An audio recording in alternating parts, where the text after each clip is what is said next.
The holy grail of current exoplanet research is the detection of a rocky, Earth-like planet in the habitable zone, a region around the host star with the right conditions for water to be liquid on their surface.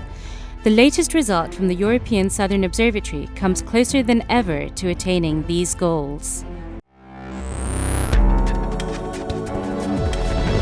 This is the ESOcast, cutting-edge science and life behind the scenes of ESO, the European Southern Observatory, exploring the universe's ultimate frontier with our host Dr. J, aka Dr. Joe Gliese. Hello and welcome to another episode of the ESOcast. This time we have some very exciting news for you. It's another major ESO discovery. We'd like to tell you about the discovery of the smallest, or rather lightest, and possibly most Earth-like planet so far discovered outside of our own solar system.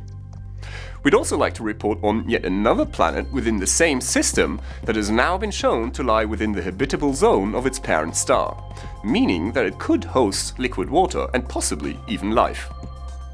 Gliese 581 is a seemingly inconspicuous red dwarf star located 20.5 light-years away in the constellation Libra, or the Scales. It is among the 100 closest stars to us and weighs only 1/3 the mass of the Sun. Such red dwarfs are intrinsically at least 50 times fainter than the Sun and are the most common stars in our galaxy. For astronomers studying exoplanets, red dwarfs are ideal targets for the search for low-mass planets where water could be liquid. Because such dwarfs emit less light, the habitable zone is much closer to them than it is around the Sun, which makes it easier to detect the planets. Professor Michel Mayor from the Geneva Observatory and his team of European astronomers have carefully observed Gliese 581 over the past 4 years using the world's leading planet hunting instrument, the HARPS spectrograph, on the ESO 3.6 meter telescope at the Silla Observatory in Chile. Now what they found was that Gliese 581 is orbited by a planet that has only 1.9 times the mass of the Earth. This planet is known as Gliese 581e, and it is the lightest and most Earth-like planet so far discovered outside of our own solar system.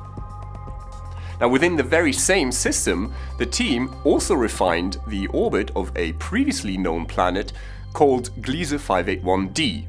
What they found was that this planet is definitely within the habitable zone of its parent star. Now, what that means is that the planet is just at the right distance from the star for any water that might be present at its surface to be liquid. If it were any closer, the radiation from the star would be too strong and the water would evaporate. If it were any further away, it would be too cold and the water would freeze. From previous observations, also done with the HARPS spectrograph at ESO's Silla Observatory and announced 2 years ago, this star was known to also harbor a system of 3 super-Earth planets. With Gliese 581e, the planetary system has 4 known planets, with masses of about 1.9 planet E, 16 planet B, 5 planet C, and 7 Earth masses planet D. The planet with the largest orbit in the system is Gliese 581d, and it takes about 66.8 days for one round trip around its parent star.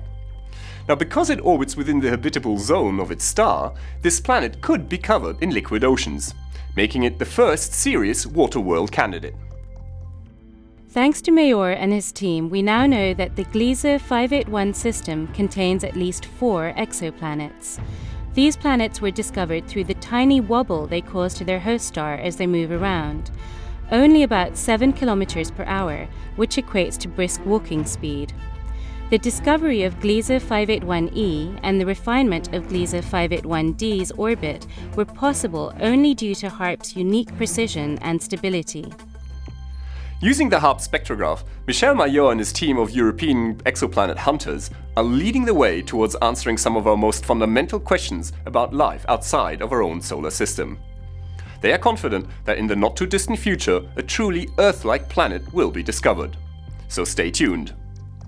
This is Dr. J signing off for the ESOcast. Join us again next time for another cosmic adventure.